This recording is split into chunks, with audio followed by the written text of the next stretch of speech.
She stood in my kitchen that Sunday morning like she owned it, smiling, recording, waiting for me to cry. Meanwhile, I was already thinking about the flight I'd booked 3 days before. They thought the mug was the punchline. They were wrong. The mug was just the moment I stopped pretending I needed their permission to leave. If you're watching this video, tell me where you're from or what time it is for you. My alarm goes off at 5:15 every morning. Not 5:30, not 6, 5:15, because that's what it takes to get everything done before the house wakes up. I keep my phone on my side of the bed, volume low so it doesn't disturb Marcus. He likes his sleep, always has. He works hard, he'd tell you, and he needs his rest. I didn't argue with that. I just got up.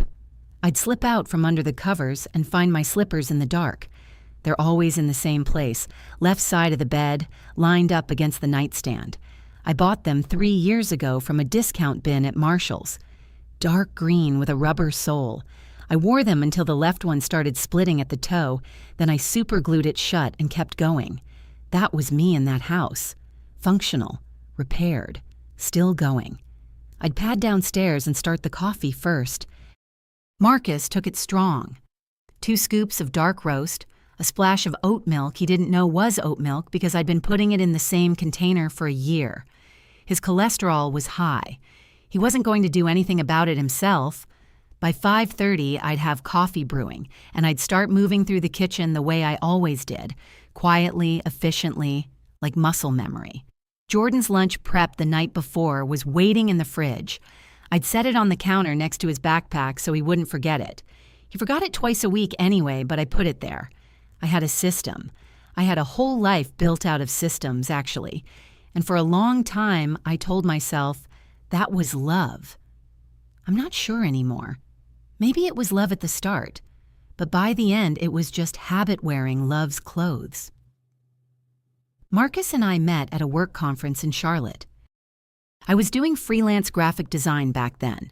Real work, clients I'd built myself, a decent reputation in the mid-market branding space. He was in logistics management, confident, funny, the kind of man who fills a room without trying to. We got married 18 months later. I was 31. He was 34. I want to be fair about who he was then. He wasn't a bad man at the start. He was attentive in the beginning, curious about my work, proud of me. In that way, some men are proud. Like your success was also credit to them. I didn't mind that at the time. I thought it meant he was invested. Jordan came along 2 years in, and that's where my version of events starts to get complicated, because I love that boy more than I have words for, and also, having him is when I started disappearing. Not all at once. It wasn't dramatic. I took on fewer clients because Jordan needed consistency. Marcus was traveling for work. I was the one who could flex, so I flexed. Then I flexed a little more.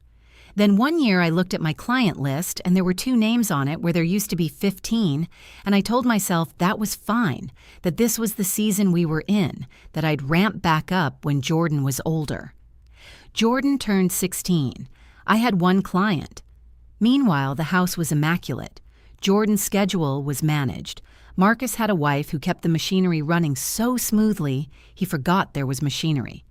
He'd come home to a clean house and a hot meal and clean laundry, and a wife who asked about his day and listened, and he started treating all of that like weather, just a condition of life, not something anyone made happen. And Jordan, well, Jordan loved me the way teenagers love their mothers when their mothers have become invisible. He loved me abstractly. He loved me when he needed something. He'd learned that from somewhere. I want to say I don't know where, but I know exactly where. About a year and a half before that Mother's Day, something changed in how Marcus spoke to me. It wasn't one thing. It was a register shift, subtle enough that I kept second-guessing myself, which I think was the point. He'd cut me off mid-sentence at dinner. Not angry, just uninterested. Like whatever I was saying wasn't worth finishing. He'd make small comments about the house, the food, the way I'd organize something. And they weren't compliments. They weren't exactly insults either. They were diminishments, little reminders that my contributions were expected, not impressive. He'd say things like, "Did you do anything today?" Not cruelly, almost casually, like he'd genuinely forgotten I existed between the time he left and the time he came back. And Jordan started picking it up, the tone, the casual dismissal. He was 14, 15, at the age where he's watching his father to learn how to be a man. And what he saw was a man who did not regard his wife as someone worth regarding. I noticed every single time. But I kept going, because I'd made this life, and I believed it was worth preserving, and I wasn't ready to say out loud what I was starting to think. If I said it out loud, it became real. So I kept making the coffee and packing the lunches and pressing the uniforms and holding everything together with both hands. I started keeping notes. Not a diary. I'm not a diary person.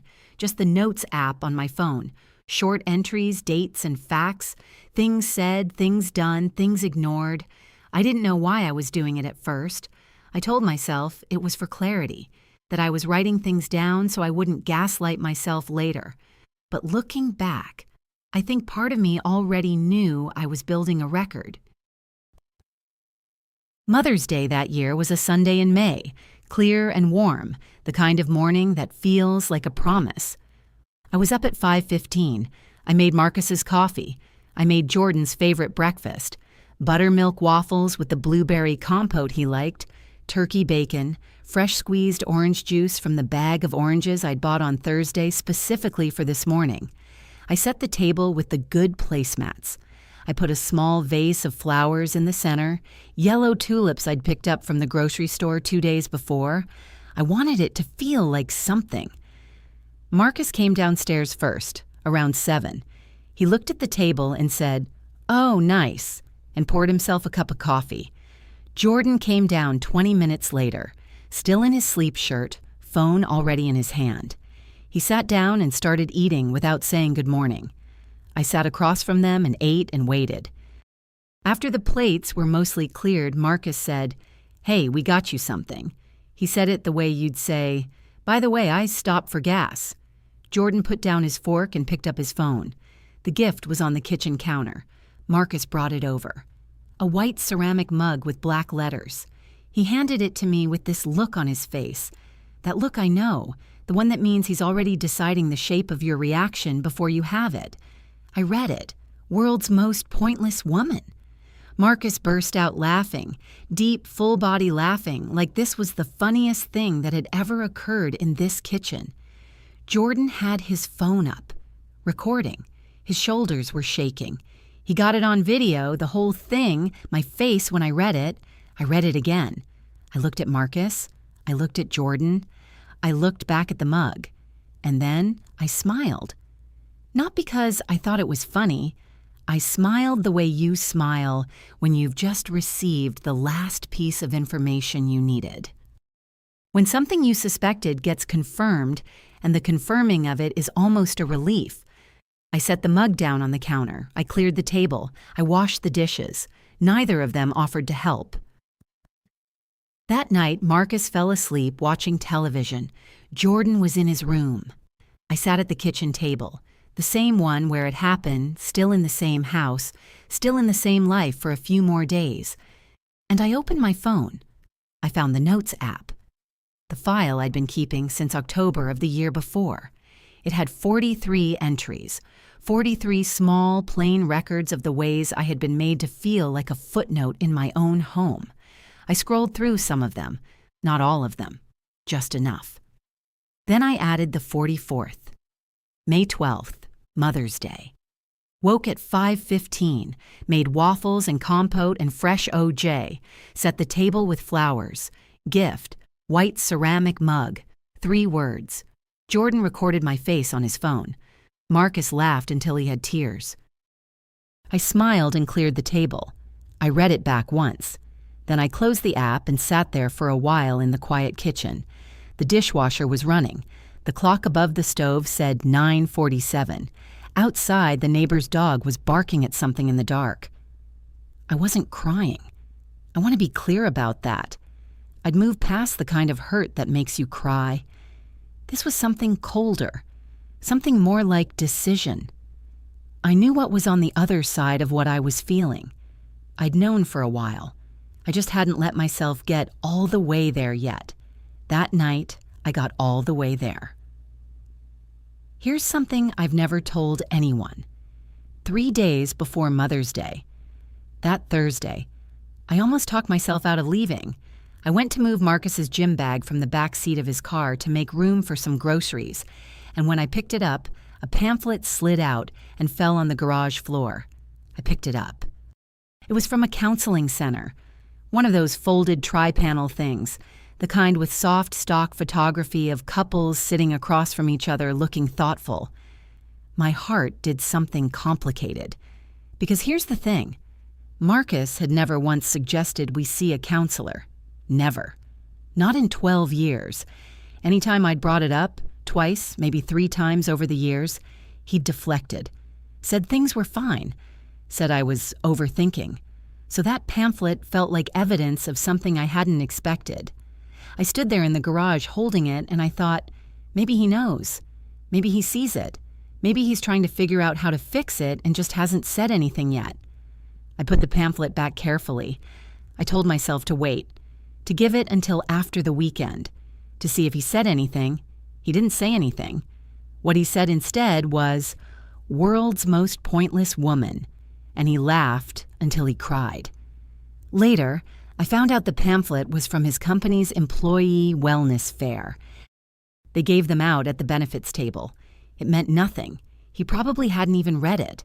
I'd spent 3 days reconstructing a man who didn't exist based on a piece of paper he accidentally sat on. That 3-day delay cost me something. Not the leaving. I was still going to leave.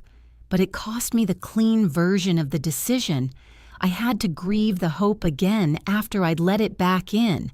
And that was its own kind of exhaustion. I don't do that anymore. I take people at their demonstrated behavior, not the behavior I've imagined for them. I need to back up a little more because I want to be accurate about one thing. I didn't book that flight in anger. I didn't book it the night of Mother's Day. I didn't even book it the week of. I booked it 6 days before the mug, on a Monday. It cost me the story I'd been telling myself, the one where this gets better, the one where he comes around, the one where the version of Marcus I married is still in there somewhere and just needs the right moment. I let go of that story and I bought a ticket, and then I went to bed. I slept better than I had in months. The morning after Mother's Day, I got up at 5:15. I made the coffee. Marcus's strong, 2 scoops. I packed Jordan's lunch, turkey wrap, apple slices, a small bag of the pretzels he liked. I folded the laundry that had been in the dryer since Saturday and sorted Marcus's work shirts by color the way he preferred and hung them in his closet on the wooden hangers, not the wire ones. I did all of this on the morning after, and neither of them noticed. Marcus came downstairs, drank his coffee, said he had an early call. Jordan came downstairs 15 minutes later, grabbed his lunch, said thanks without looking up, walked out. The house went quiet. I stood in the kitchen with my own cup of coffee. I take mine with too much sugar, always have. And I looked around at the room I'd kept for 12 years. The walls I'd painted myself. The curtains I'd sewn because the ones at the store were too short. The little hook by the back door where Jordan's jacket hung, which I'd installed myself because Marcus kept saying he'd get to it. I looked at all of it like I was already saying goodbye. The mug was on the counter. Marcus had set it there after the gift opening like it was a normal thing, like it was going to live in the cabinet now with the other mugs and get used on weekday mornings. I picked it up and put it in the back of the cabinet behind the protein powder and the travel coffee cups nobody used. Then I washed my hands. 4 more days. I didn't pack a suitcase until the night before, but I'd been moving things quietly for days. Nothing dramatic. Nothing that looked like anything. My grandmother's ring, a gold band with a tiny garnet, the only piece of jewelry that ever mattered to me, had been in the jewelry box on my dresser. I moved it to the inside pocket of my work bag on Tuesday. The external hard drive with my client files, my portfolio, my financial records. I put it in the same bag on Wednesday. I told Marcus I was taking it to have it backed up at the computer shop. He didn't ask anything about it. Of course he didn't. The folder I kept in the filing cabinet, the one with my birth certificate, my social security card, my passport, the joint tax returns from the past 4 years, our marriage certificate. I took that on Thursday morning while he was in the shower. I made copies of the account statements we'd been getting in the mail and photographed the pages of the checking account register. I took a photo of the title on Marcus's truck and the deed on the house. I wasn't angry when I did these things. I was methodical. There's a difference. On Saturday night, after Marcus fell asleep, I packed a single rolling suitcase. Clothes, my laptop, my toiletries, my grandmother's Bible that had been sitting on the nightstand on my side of the bed for 12 years, small and worn. The spine cracked at Psalms because I'd opened it there so many times. I put it all by the back door. I set my alarm for 5:30. Then I went to bed and I slept. I need to tell you about Renata. Renata is my father's sister's oldest daughter, which makes her my first cousin, and she is the most practically loving woman I have ever known. She doesn't do a lot of soft talking. She does actions. She remembers what you said 2 years ago and brings it back at exactly the right moment.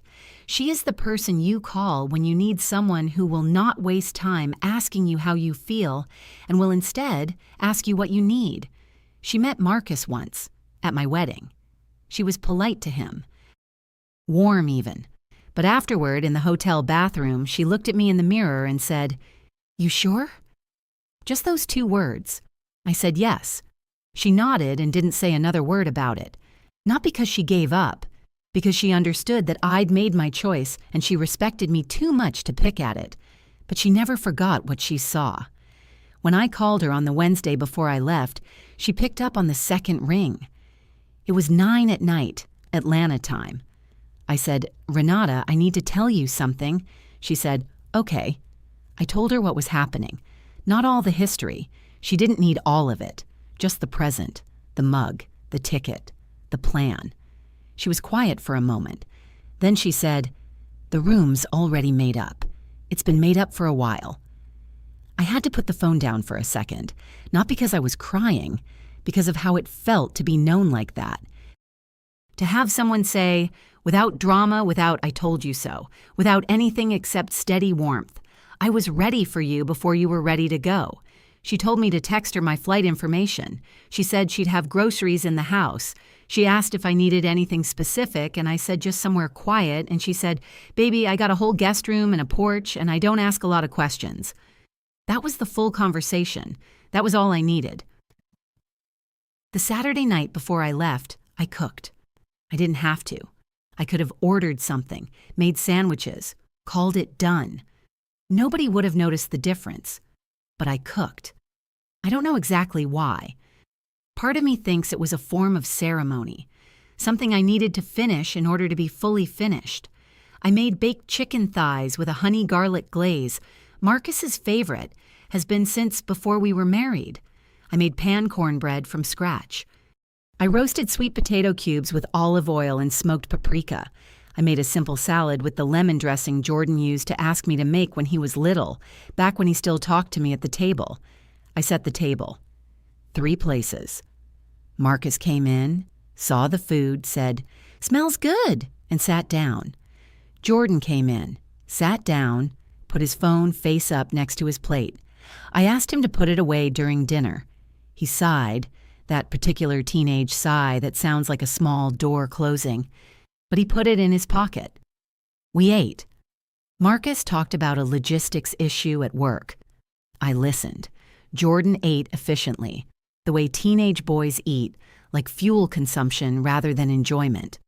At one point, Jordan asked me to pass the cornbread. He said, "Please." He didn't look up. I passed it. I ate slowly. I tasted things.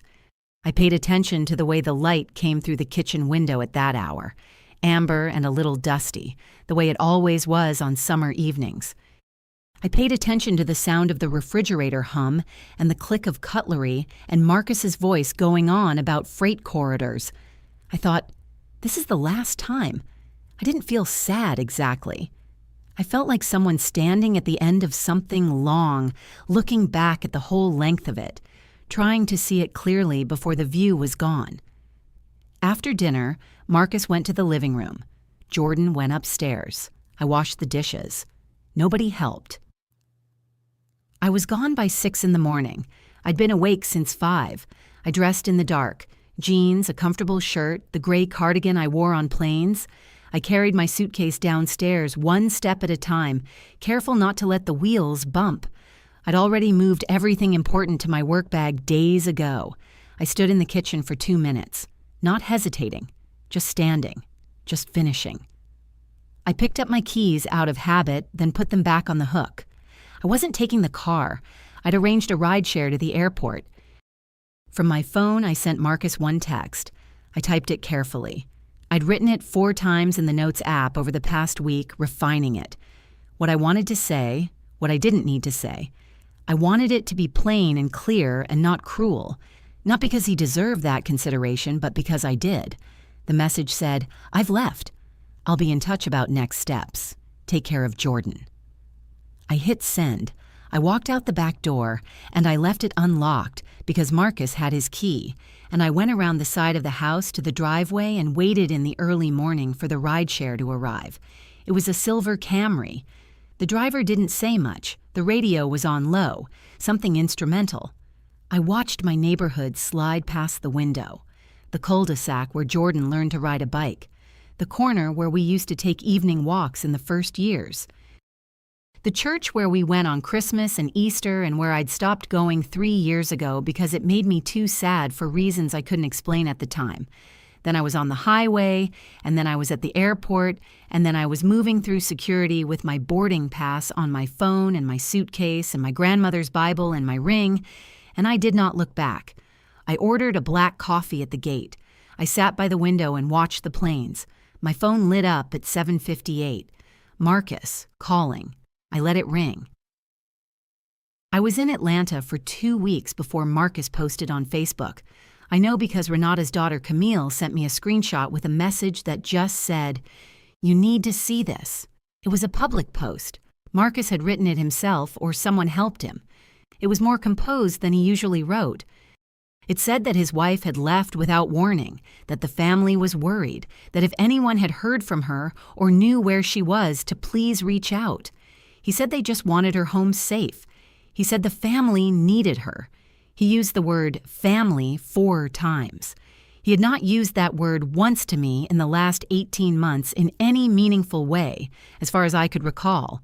But here it was, 4 times, in a public post in front of 237 Facebook friends, performing a loss he'd been creating for years.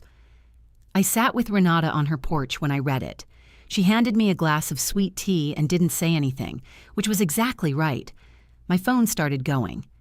People I hadn't heard from in years, sending messages. "Are you okay?" "We saw Marcus's post. Is everything all right?" My friend Donna from college sent a long message. Her mother sent a separate one. 2 women from my old church reached out. A few of Marcus's friends sent things that felt more like interrogation than concern. I read every message. I didn't respond to any of them publicly. I sent Donna a private message that just said, "I'm safe. I'm with family. I'll explain when I can." She wrote back, "Okay, I'm here." That was enough. What I felt reading that post was not anger. I want to be precise. It was something closer to recognition. This was Marcus doing what Marcus had always done, managing his image, making sure the story was his before I could tell mine, framing the ending as my inexplicable departure rather than the result of 12 years of being made to feel like a problem that had solved itself by being ignored. The post stayed up. He got sympathetic comments. A few people asked about Jordan. Someone said they'd keep them in their prayers. I screenshot it and saved it in a folder on my phone, just in case. 11 days after I left, Jordan texted me. It was a Thursday afternoon. I was at Renata's kitchen table with my laptop working on a logo project for a new client, my second since arriving in Atlanta. The text came in and I saw his name and I sat with it for a moment before I opened it. It said, Mom. I didn't think he would actually go. That was the first line. Then, I'm sorry about the mug thing. It was supposed to be funny, and I know it wasn't funny. Dad said it was just a joke, but I know it wasn't. Then, are you coming back? I read it 4 times. I want to be honest about what that felt like. It felt like my son, at 16, doing something real and difficult. It also felt like he'd been coached, at least in part. The phrasing in the middle, Dad said it was just a joke, had Marcus's fingerprints on it. But the first line and the last line felt like Jordan. The real Jordan, who was 15 years old when he started learning to dismiss me and who did not yet fully understand what he'd been practicing. I put the phone down and went to make myself a cup of tea. I thought about what I wanted to say and what I needed to say and whether those were the same thing.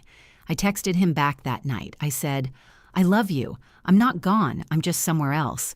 Those are different things. I said, what happened on Mother's Day hurt me. I need you to understand that, not just be sorry for it. I said, I'm going to call you Saturday. Pick up. He texted back one word. Okay. It wasn't a repair. I want to be clear about that. One text doesn't undo a year and a half of watching your father treat your mother like furniture and deciding that was how it worked. That's going to take longer, but it was a start, a real one. And I was willing to do the work of it because he was my child and I was his mother, and some things you don't stop just because they get complicated. 3 weeks after I left, I called a family law attorney in my home state. His name was given to me by a woman Renata knew.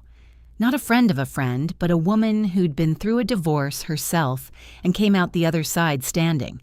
She said he was thorough and didn't waste her time. I explained my situation. He listened. He asked a few questions. Then he said something I hadn't fully thought through. He said that because I had left the marital home voluntarily without a formal separation agreement in place, the asset division might be complicated. The house was in both our names, but my departure could be characterized by Marcus's legal team as abandonment. It wasn't necessarily fatal to my case, but it wasn't a clean setup. He said depending on what state law governed and how the marital assets were documented, I might be working against myself. I sat with that. I thanked him. I paid his consultation fee. I hung up the phone and I sat on the edge of Renata's guest bed and stared at the wall for about 10 minutes. I had done the personal thing right. The practical thing needed more work. I called a second attorney. One in Georgia this time, recommended by Renata, a woman named Patricia who had an office near downtown Atlanta and an unhurried way of explaining things that I immediately trusted. Patricia walked me through what I needed to do to protect my position. She explained what documentation mattered and what didn't. She helped me understand my options for filing, timelines, what to avoid. She said the account records I'd photographed would be useful. She said the text I'd sent Marcus from the airport was actually better than no documentation because it established my communication date. It was going to be longer than I'd hoped, more complicated, more expensive. I called Renata and told her, and she said, "Okay, so we deal with it. You're not doing this alone." I started building the second route, more carefully this time. With Patricia's guidance and Renata's steadiness and my own habit of precision that had never actually left me, it had just been used for other people's benefit for too long. Here's what May looked like in Atlanta. I woke up at 7, sometimes 7:15. My body was still waking on its own early, but I was letting it sleep a little longer, getting used to the idea that there was no one else's morning to manage. That took adjustment. I'm not going to pretend otherwise. I had coffee on Renata's porch. She kept a bag of the medium roast I liked, bought without my asking. I had a view of her backyard, which had a small garden with tomatoes starting to come in, and a bird feeder that attracted a very aggressive mockingbird she'd named after her first ex-husband. I found this funny every single morning. I worked from the kitchen table or the porch, depending on the weather. I had picked up 2 clients in the first month, a restaurant group that needed a brand refresh and a nonprofit that needed a full visual identity suite. Real work, the kind I used to do, the kind I was good at. I opened a checking account in my name only. I ordered a debit card. I set up direct deposit. I bought a standing lamp for the guest room because the overhead light was too harsh, and it was my room now and I was allowed to want the lighting to be softer. I ordered a set of linen pillowcases in a dark blue that I had always liked, and Marcus had always said looked like a hotel room, which he meant as a criticism, but I had always secretly found appealing. I put them on the bed. I slept on them. They were good. I called Jordan on Saturday. Like I said, I would. The call was 31 minutes. It was not easy. He was trying, in his sideways teenage way, but he was still somewhat his father's son in how he talked around things rather than through them. I let him talk around things. I answered directly. I told him I expected him to think about what he was learning about how to treat women, specifically, and that I loved him enough to say it plainly. He was quiet for a while. Then he said, "Okay, Mom," which isn't the same as I understand, but it's the same as I'm still here, and I took it. Marcus called 3 times before I picked up. Not 3 times in one day, 3 calls over 11 days. The first 2 I let go to voicemail. The messages were short. The first one said to call him when I could. The second one said Jordan was struggling and he thought we should talk. The third time, I answered. It was a Tuesday evening. I was on Renata's porch, the sun going down, the mockingbird finally quiet. I let it ring twice before I picked up. He said my name. I said, "Marcus." He started with frustration, barely contained the way he got when he felt like something was happening to him that he hadn't approved. He said this was not how adults handled things. He said I'd embarrassed him. He said leaving without a real conversation was dramatic and he expected better. I let him finish. Then I said, "Marcus, you put it on video." He said that was a joke. I said, "Okay." He said I was being unreasonable. I said, "Okay." He shifted then. You could hear it. The frustration dipped and something more uncertain came through. He said he knew things hadn't been good. He said he could admit that. He said maybe they'd gotten into some bad patterns and maybe they could look at that. He said the word counseling in a way that I suspected had been rehearsed.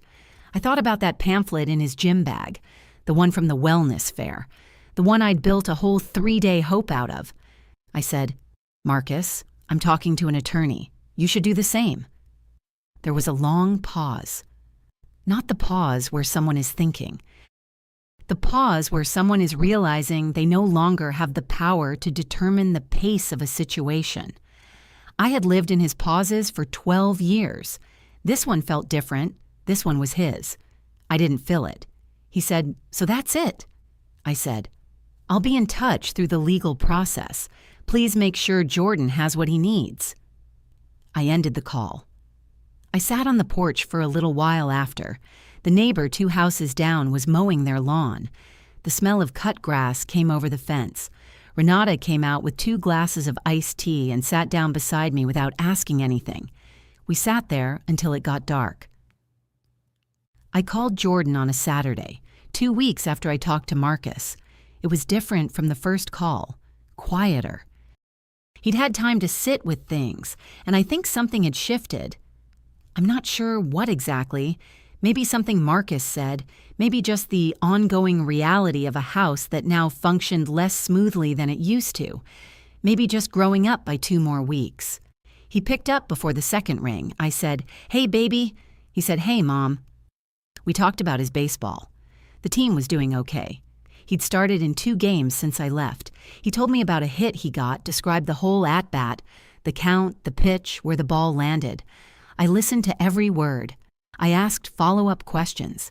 That was always what he wanted. Someone who listened like the details mattered. Eventually, he got quiet. He said, "Is it always going to be like this? Like you being there and us being here?" I thought about how to answer that honestly. I said, "Right now, yes. This is what right now looks like. It's not going to stay exactly like this, but I can't tell you yet what it turns into." He said, "I hate it." I said, "I know, I do too, parts of it." He said, "Did you hate being home?" That one took a minute. I said, "I loved being your mom at home. I didn't love becoming someone none of us could see." He was quiet. Then he said, "I saw you." And I believed him. Or I believed he thought so. And I held both those things at the same time, that he loved me and that he'd learned to look through me. And I didn't try to make them into one clean thing, because they weren't. I said, "I know you did, baby. We're going to figure out how to be family in a new configuration. It's going to take time." He said, "Okay." We talked for another 20 minutes about nothing in particular. His homeroom teacher, a movie he'd seen with his friends, a restaurant he thought I'd like. When we hung up, I sat with my phone in my hand for a while. He was 16. He had time to learn better if someone was willing to be honest with him long enough. I intended to be that person. Long enough was not a problem for me. I had always been good at long. About 6 weeks in, I wrote a response to Marcus's Facebook post.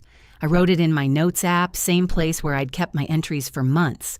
I wrote it carefully, full sentences, every fact right. The timeline of things said and done, the mug, the video, the pattern that led to the mug, the 12 years of made beds and packed lunches and folded laundry and dinners no one thanked me for. It wasn't vicious. I wasn't trying to be vicious. I just wrote the truth the way I knew how to write it, plainly, completely, without decoration. I did not name emotions. I just described events. It was 412 words. I read it twice. Then I sat with my thumb over the delete button for about 3 minutes. Here's what I thought about who it was for. It wasn't for Marcus. He knew the truth. It wasn't for Jordan. It wasn't for me, not really. It was for the people in the comments of that Facebook post who had clicked the heart emoji and written "praying for your family" without knowing anything. And I thought, those people don't actually owe me anything. They were responding to what they saw. Their belief doesn't change what's real. Marcus controlling the story on Facebook doesn't make his story true. It just makes it loud. And I had never needed to be loud. I hit delete. The whole 412 words, gone. I closed the app and went back to my logo project. The restaurant group's secondary mark was giving me trouble. And I worked for another hour until I got it right. The people who mattered already knew. The attorney had documentation. I had 44 notes entries in my phone and a plane ticket receipt and a text from a gate in my home state that said, "I've left. I'll be in touch about next steps." That was enough. That had always been enough. 3 months later, I have a lease. My name only, a 2-bedroom apartment on the east side of Atlanta where the rent is reasonable and the light in the kitchen is good, which matters to me more than I would have predicted.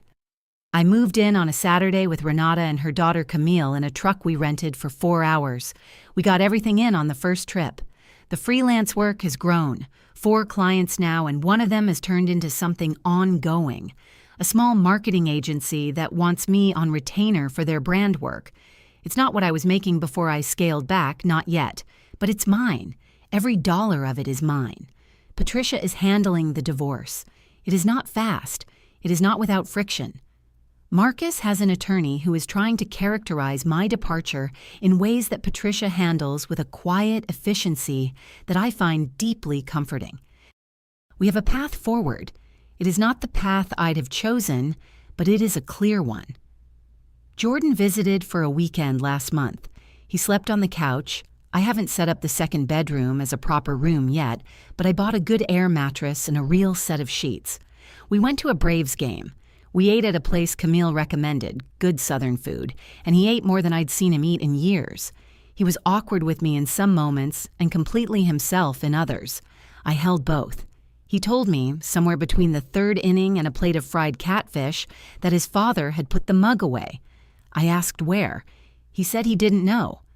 Just that it wasn't on the counter anymore. He'd noticed because it wasn't there. I didn't say anything for a minute. I watched the field. I don't know what to do with that information exactly, whether it means something or whether it's too small to mean something, whether it's guilt or just tidying. I don't know. Marcus is a man I still don't fully understand after 12 years, and I've decided that's not my problem to solve. What I know is this. On Sunday mornings now, I wake up when I wake up. There is no alarm at 5:15. There is no one else's coffee to make. I make my own, too sweet, the way I like it, and I take it out to the small balcony off my kitchen, and I sit with it in the morning quiet. Just mine.